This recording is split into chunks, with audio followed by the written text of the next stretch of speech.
Ukuleles are perfect for two things: starting unnecessary fights with mouth breathers about how it's actually pronounced ukulele, and for music theory. But so often we skip the music theory and just try to learn different chord shapes because we think it's easier. Now, it definitely is easier, but I think you're doing yourself a disservice because it is such a perfect instrument to really understand music theory, even if you only play ukulele.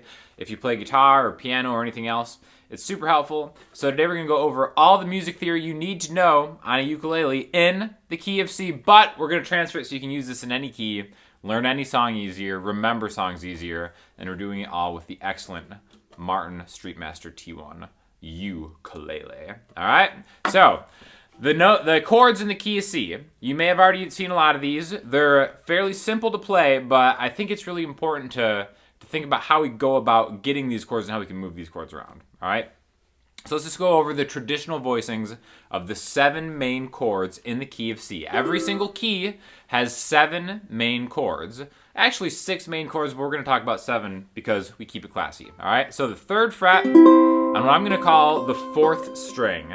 The way I'm going to talk about the strings are 1, 2, 3, 4, because that just makes sense, having the first string be the one closest to your face. 1, 2, 3, 4. So 3rd fret on the 4th string gets you a C major chord, all right? So we're going to play the chord scale in order, all the chords in the key of C. We have C major, D minor, E minor, F major, G major, A minor, B half diminished, and C, okay?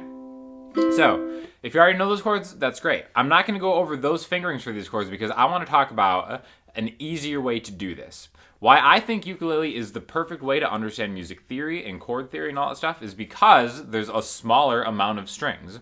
On a guitar, there's 6 strings most of the time, and I think having all those strings can be confusing because, kind of keeping track of which 6 notes you're playing at maybe one time can be daunting. The same can be true for ukulele, but what we're going to do is we're actually going to pare this down into talking only about 3 strings, okay? So the bottom 3 strings. Now in this case it's going to be C, E, and A. In this tuning it's G, C, E, A. We're going to just skip the G string for most of the lesson, or at least the first half of the lesson. We'll get back to it at the end of it. But the reason I want to focus on 3 strings and why I think that's the perfect amount of strings to talk about music theory is because most of your chords are going to be triads. A triad is just a chord with 3 notes, okay? Any chord that's a major chord or a minor chord is a triad. It's only 3 notes. Now, a lot of times we'll repeat certain notes. That's why, when you play that first C major chord, we're actually hitting open, open, open 3. We're getting 4 strings ringing out, but if we go through the notes of this chord, we have a G, a C, an E, and then another C. G, C, E, C. All right, so all those just give you the notes of a C major chord. All right. Now, some of them are redundant. Now, if we just take those bottom 3 strings, I think a lot of this makes more sense, okay? So we're going to start just going through the chord scale of all these chords. So C major, we're actually just going to play the bottom 3 strings, okay? So what we actually end up doing is we're taking this G out of here, but we have a C, and then an E, and a C, okay? So the majorness is coming through with just a couple of C's and an E, all right? You might be like, well, that's not even a triad. We'll get to that in a second, but the next chord we're going to do is D minor. All right, so if you put your middle finger on the 2nd fret of the 2nd string and your pointer finger on the 1st fret of the 3rd string, you end up getting a D minor. Now again, we can really take this low string out of here, and this is going to be our D minor chord. In fact, maybe you've seen a D minor chord like this, where it's 2, 2, 1 open. Again, that's perfectly fine, but to really hammer home the triad part of this, we're just getting those highest 3 strings. All right, now this is the 1st chord in the key of C. This is the 2nd chord in the key of C. And as soon as you start to see, okay, a D minor is a 2, we're thinking of this as we're in the key of C. If we have a chord or a song, like a chord progression goes C to D minor, that's a 1, 2 in the key of C. We're going to talk about how this is movable in a little bit, right? Now the next chord, C, D, E, All right, we're just going through the musical alphabet. That's why we do these in the key of C, because there aren't sharps or flats in this key. It's just C, D, E, F, G, A, and B. Those are the 7 notes. C major, D minor. The 2 chord in any key is always going to be a minor chord, just like the 1 chord is going to be major. The 3 chord in this key is going to be E's chord. 3 chord is also going to be minor. All right, so you may have seen it looks like this. Now the way that people will tell you how to do it is you play open on the G string, and then kind of do this little staircase move right here, where it's open, 4, 3, 2. Again, the open one is redundant. We can just play it 4, 3, 2 on the highest 3 strings. And now if we take this E minor chord and we move it 1 fret back and another fret back, we end up with that D minor chord, where just the open string is kind of doing the work of where your pointer finger is with that E minor chord. So again, this is one of the main points in how music theory is really going to help you out, because you see this minor chord as being the exact same shape, but one of them is D minor, D sharp, or E flat minor, same thing, E minor. So this is a movable shape as long as you take care of where that open string was in the D minor and then fret it with for an E minor, right? Or any minor chord. This can be any minor chord, which we're going to get to later too. All right, so this is the 3 chord in the key of C. 1, 2, 3. In fact, one thing that you probably could do that could be a good habit is get in the habit of playing a D minor with these fingers, and then you can kind of switch that fingering just like that. All right, so 1, 2, 3. What's the 4 chord in the key of C? C, D, E, F. Okay, we've got an F next up. You may have played it. F major, like this. 2, open, 1, open. Again, redundant. We're just getting open, 1, open. All right, this is going to be our F major chord. The 4 chord in any key is always going to be a major chord. 1 is major, 2 is minor, 3 is minor, 4 and 5 are major. All right, so here's F major. Open, 1, open. The next one is going to be G major. A lot of people who come from guitar see this as a D major shape. Yeah, this is a G major on a ukulele, just 2, 3, 2. Okay? And just like the relationship between D minor and E minor, the exact same thing is true from F major and G major, or any major chord on a ukulele, right? So again, here's that G major chord. If we move it 1 fret towards the headstock of the ukulele, this is a F sharp major chord, G flat major chord, and then move it back again, and you'll see now the open strings are kind of doing the lifting of where my pointer finger and my middle finger was to get F major. Okay, so again, as soon as you start seeing this shape as being the same thing as this shape, just 2 frets back, a lot of these movable shapes will start to make a ton more sense. All right, now the next one is going to be the 6th chord in this key, C, D, E, F, G, A. Remember, in music, it's just the letters of the alphabet, A, B, C, D, E, F, G. There's only 7 letters. Some of them have sharps and flats, but then it kind of goes over again like a circle. So after G comes A. C, D, E, F, G, A. The 6th chord in any key is going to be a minor chord. All right, so A minor. How do you play A minor? Usually it's just 2, and then all the way down. Open, open, open. All right, 2, open, open, open. Again, we're leaving that low one out. Easiest chord on a ukulele, just strum the open string set of the bottom 3 strings, and you get an A minor, all right?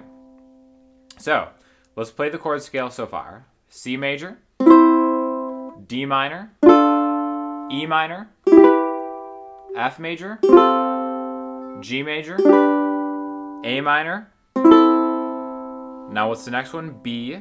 B is going to be this kind of wacky one. Wild and wacky. I've never said the word wacky in casual conversation, probably in my entire life.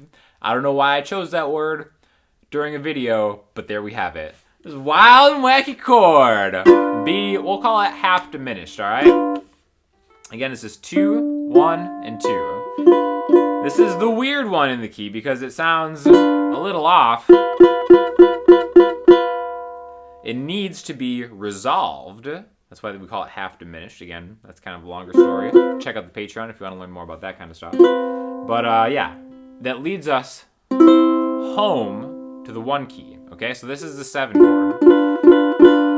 But if any of you have come from a guitar playing background, you'll see this as a dominant 7 chord shape. And that's why I don't love this shape for the 7 chord. In fact, I prefer this shape right here.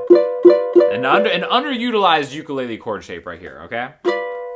When I think of the 7 chord in a key, I always try to go here on a uke because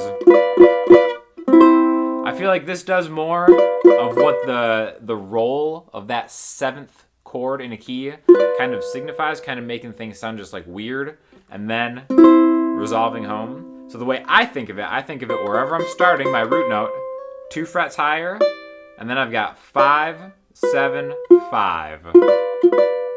Again, this chord are essentially the exact same chord. Now, if you do get that open G string in here, then it becomes a different chord. Okay, that's why it becomes more of a G7. But this one right here, there's no mistaking this for what we call a B half diminished chord, minor 7 flat 5, whatever. Don't worry about the name of it. This is the 7 chord in a key. All right.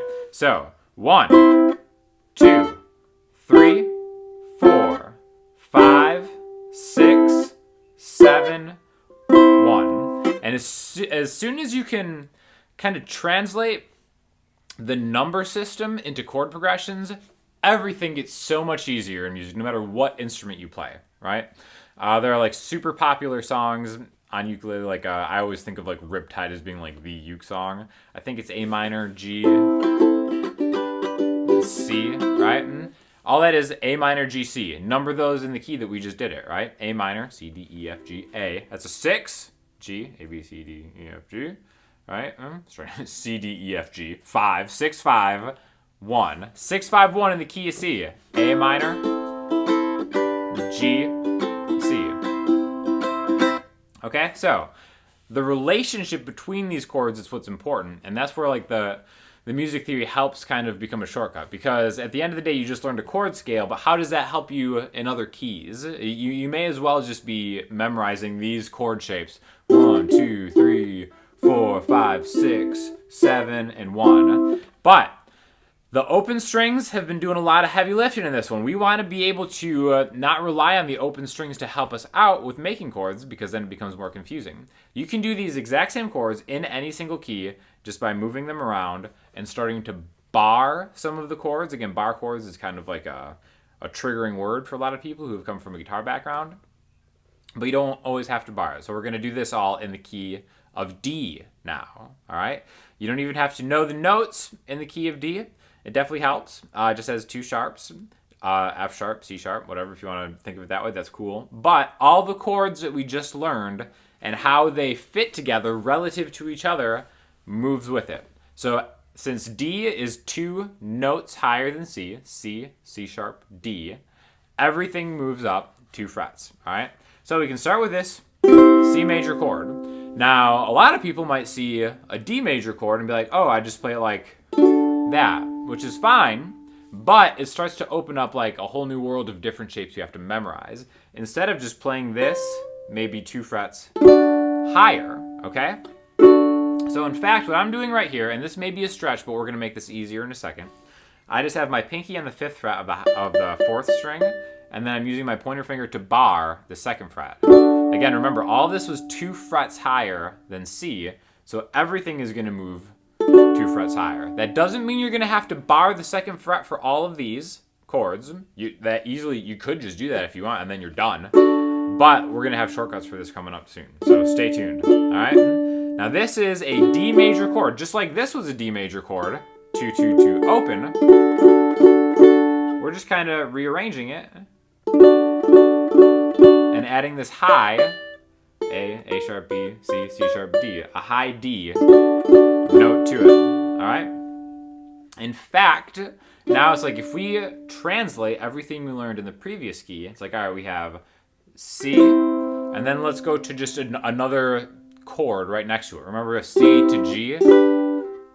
You can really think of this move right here, the 3rd fret on the highest string and the 3rd fret on the 3rd string, right? They're always right next to each other. That's the root note, and it's fifth. C, D, E, F, G. Same with D. The 5 chord, we just move up right here. So we could count through the notes in D major to find the chord here. D, E, F sharp, G, A. All right? So and see this as being an A chord, which I think is more helpful to move that G shape 2 frets higher, and then just think of this as a new A chord, because then I can take everything I've practiced, all the muscle memory of kind of getting this C to G, and then do the same thing, but now I'm doing D to its 5, right? So again, if you do the famous Riptide example, 6-5-1 in the key of C, maybe you're having a hard time singing it there. Maybe you want to transpose it to a different key. It's like, well, let's try this in the key of D. Let's do a 6-5-1. Remember, that 6 was easy. It's just the open, the 2nd, 3rd, and 4th string. So we can just either use your fingers to put a fingering where it's 2-2-2, or just bar them together like this, and then kind of go 6, 5, 1, 6, 5, 1. And again, this is a different voicing of a major chord, which I think might be easier than this one, okay? So I don't want to bog people down with too many different chord voicings. There are always different chord voicings that you can use. A voicing is just a different way to play the same chord, kind of like we did with that B half diminished one. One thing that I like is, you know, if we have the 5th right here, the 5th right here, and the 6th right here, that's another way to play a major chord here. Same thing as, which sometimes can sound better. Again, different chord voicings come in handy in different ways.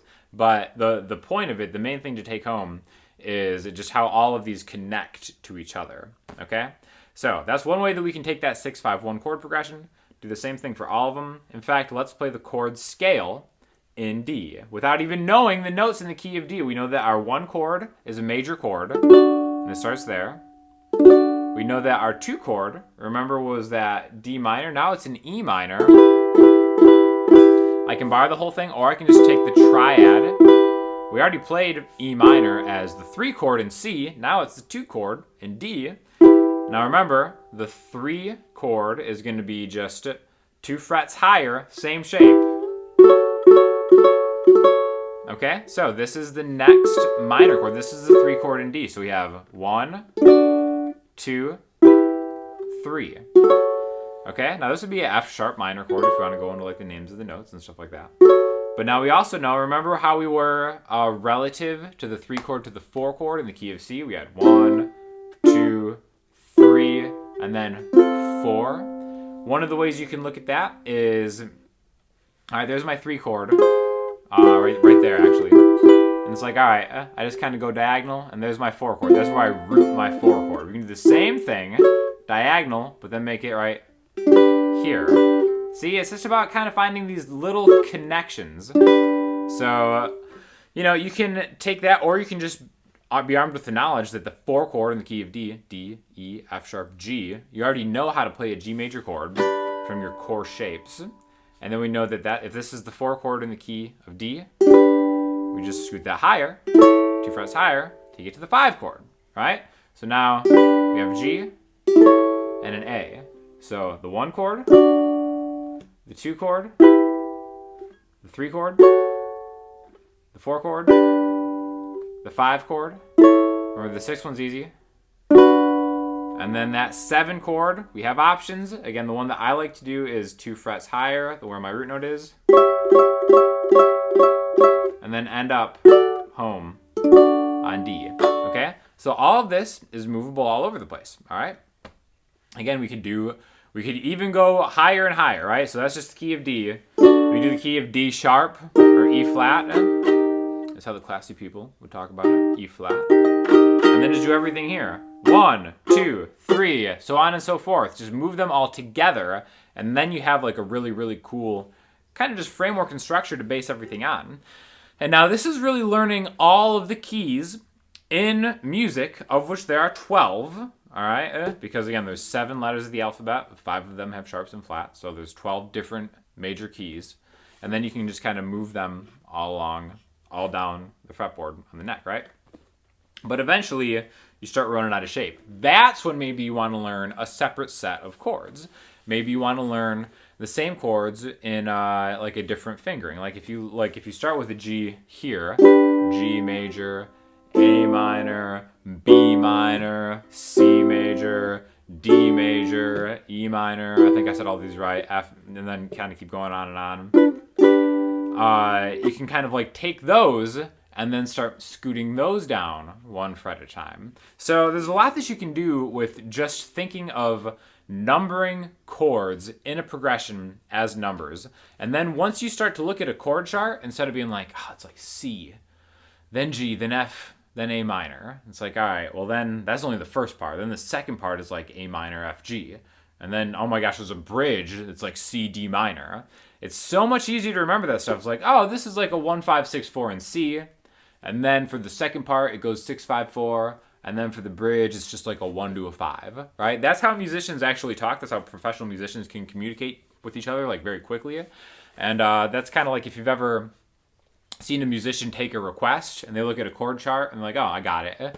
That's almost 99% of the time what they're doing is they're seeing the chord chart, transferring those chords into numbers in a key, and then just playing it with shapes, right? So again, that's just kind of like what I think of as a great basis of music theory that will help you on your ukulele or your ukulele journey. And yeah, thanks to Martin for giving me this T1 Streetmaster. I've been using this for a while. And rocking the swag, as always. So I'll have an affiliate link for this in the description if you guys are interested. And if you have any comments, hit me up in the comment section, Instagram, Twitter, or the website. I'll talk to y'all soon. Thanks a lot.